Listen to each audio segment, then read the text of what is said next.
Hello everybody and welcome back to my YouTube channel. This film is rated MA 15+ for strong coarse language. This is Kier's Reviews and this is my review of Empire of Light. Empire of Light's first half hour is incredibly special as it highlights the speciality and importance of camaraderie while working at an old cinema during the 1980s.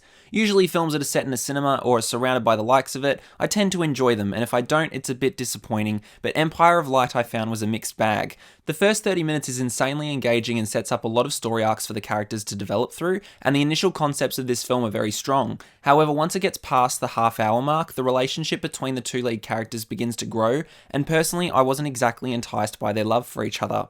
Those key concepts that were developed at the beginning kind of lost itself within the love plot, and felt as if there was no real or satisfying ending to these loose ends. This really left Empire of Light feeling aimless and directionless, because even though it really focused on the themes of racism in the 80s and how despicable some people can be, it felt like it converted from a nice cinematic appreciation to a protest against racism and became a lot more political, which didn't seamlessly make a nice transition whatsoever.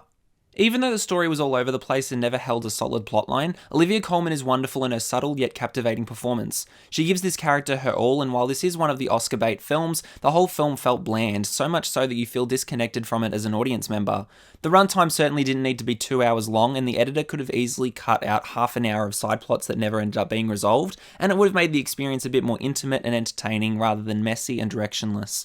What really surprised me is that the director Sam Mendes has just come out of directing 2 Bond movies, Skyfall and Spectre, but also 1917 was his last film, so while I was watching Empire of Light, it felt like he was trying to put his own ode to Hollywood and cinemas to film, but it felt very odd when you look at his directorial filmography to find this amongst everything else. I have no doubt that Mendes is a brilliant director, but this really fell flat for me and wasn't the movie I was expecting from the first 30 minutes.